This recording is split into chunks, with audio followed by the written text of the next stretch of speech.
sahabat rumah belajar, apa kabar sahabat hari ini? Semoga kita senantiasa sehat walafiat.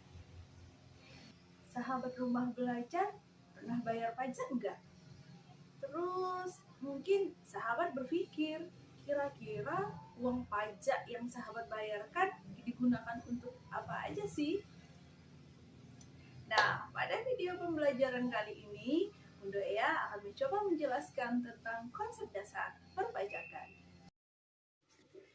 Pajak adalah kontribusi wajib kepada negara oleh orang pribadi atau badan yang bersifat memaksa berdasarkan undang-undang dan tidak mendapat imbalan secara langsung, serta digunakan untuk keperluan negara bagi sebesar-besarnya kemakmuran rakyat. Nah, pengertian ini menurut Undang-Undang Nomor 16 Tahun 2009 tentang ketentuan dan tata cara perpajakan. Dari pengertian tersebut, kita dapat menarik kesimpulan bahwa ciri-ciri pajak adalah yang pertama, pajak itu berupa iuran wajib. Nah, iuran itu biasanya dalam bentuk uang. Jadi, pajak yang kita bayarkan adalah dalam bentuk uang. Ciri pajak yang kedua adalah bersifat memaksa. Tadi yang ciri pertama berupa iuran wajib. Nah, wajib itu menyebabkan pajak itu bersifat memaksa. Artinya, ketika wajib pajak tidak membayar pajak, maka akan dikenakan sanksi menurut undang-undang yang berlaku. Ciri yang ketiga adalah pemungutannya berdasarkan undang-undang. Maksudnya di sini, jadi ketika hendak dipungut pajak terhadap wajib pajak, semuanya diatur oleh undang-undang, baik itu yang menjadi subjek pajak, objek pajak, maupun tarif yang dikenakan terhadap pajak tersebut.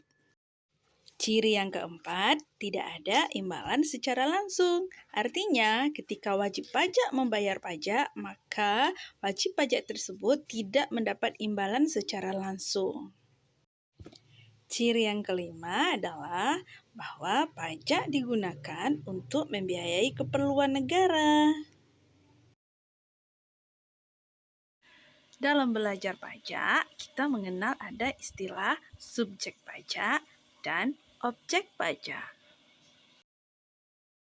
Subjek pajak adalah orang atau badan yang melakukan kegiatan usaha atau mempunyai harta kekayaan dan penghasilan yang menurut Undang-Undang Perpajakan berkewajiban melaksanakan kewajiban perpajakan. Sedangkan objek pajak adalah sumber pendapatan yang dikenakan pajak. Misalnya penghasilan, atau rumah, atau kendaraan, dan lain sebagainya.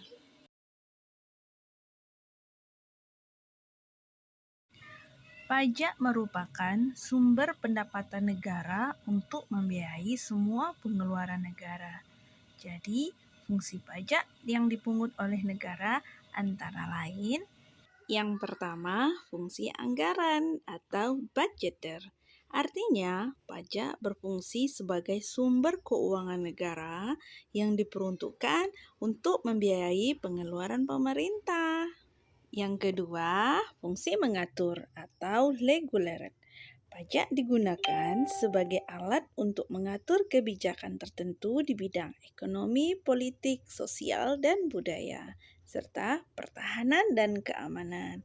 Contohnya gini nih, misalnya dilakukannya proteksi terhadap produksi barang dalam negeri dengan dikenakan PPN impor untuk belanja impor barang.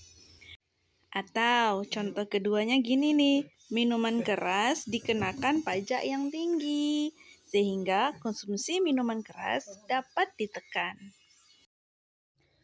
Yang ketiga adalah fungsi pemerataan pendapatan atau redistribution.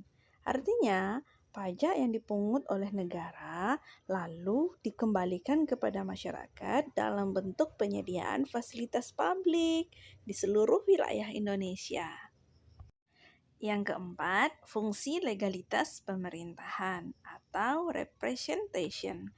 Artinya, penggunaan pajak tidak diputuskan secara sepihak oleh penguasa, tetapi merupakan kesepakatan bersama dengan rakyat melalui perwakilannya di parlemen. Jadi, penentuan aturan-aturan dalam perpajakan itu serta-merta tidak hanya ditentukan oleh pemerintah saja, tapi merupakan hasil kesepakatan dengan rakyat melalui wakil-wakil rakyat yang ada di DPR. Dan fungsi yang kelima adalah fungsi stabilitas. Artinya, pemerintah memiliki dana untuk menjalankan kebijakan yang berhubungan dengan stabilitas harga, sehingga inflasi dapat ditekan. Contohnya gini nih, pemerintah mengatur peredaran uang di masyarakat, memungut pajak, dan menggunakan pajak.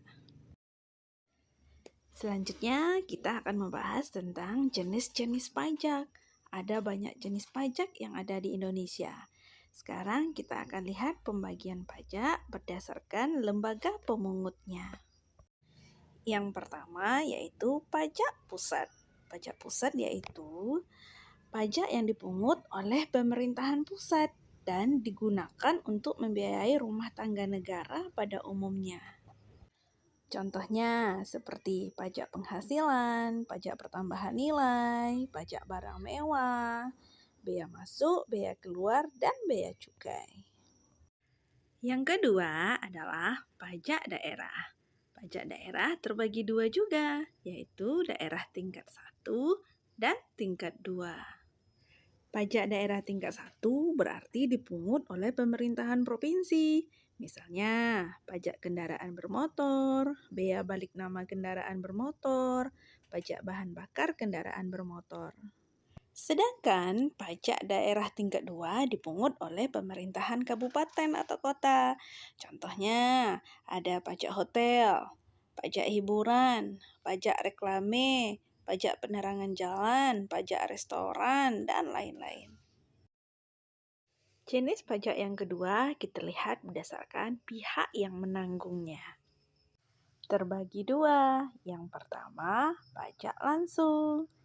Pajak langsung artinya pajak yang dipikul sendiri oleh wajib pajak yang bersangkutan dan tidak bisa dilimpahkan kepada orang lain.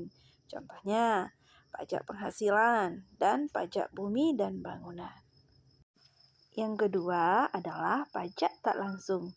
Artinya, pajak ini dapat dilimpahkan kepada orang lain. Contohnya, pajak pertambahan nilai, pajak penjualan barang mewah, bea cukai, dan bea materai. Jenis pajak yang ketiga kita lihat berdasarkan sifat pemungutannya. Terbagi dua. Yang pertama, pajak subjektif. Artinya, pajak yang penggunaannya memperhatikan kondisi atau keadaan wajib pajak. Contohnya nih adalah pajak penghasilan orang pribadi. Semakin tinggi penghasilan seseorang, maka semakin tinggi pula pajaknya. Yang kedua adalah pajak objektif. Artinya, pajak yang penggunaannya memperhatikan objeknya atau benda yang dikenakan pajaknya. Misalnya, pajak pertambahan nilai dan pajak penjualan barang mewah. Untuk menghitung besarnya pajak yang terhutang, diperlukan tarif pajak dan dasar penggunaan pajak. Nah, sekarang kita akan belajar tentang tarif pajak. Yang pertama, tarif tetap adalah tarif yang berupa jumlah atau angka yang tetap. Misalnya, bea materai. Yang kedua, tarif degresif. Artinya, tarif pajak dengan persentase semakin menurun jika dasar penggunaan pajaknya semakin besar. Yang ketiga adalah tarif proporsional. Artinya, tarif pajak dengan persentase tertentu yang sifatnya tetap. Contohnya, tarif pajak yang dikenakan terhadap pajak pertambahan nilai. Berapapun nilai suatu barang, PPN-nya tetap dengan tarif 10%. Yang keempat, tarif progresif.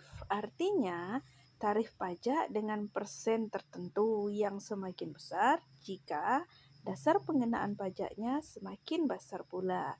Contohnya pada pajak penghasilan. Semakin besar penghasilan seseorang, semakin besar pula tarif pajaknya.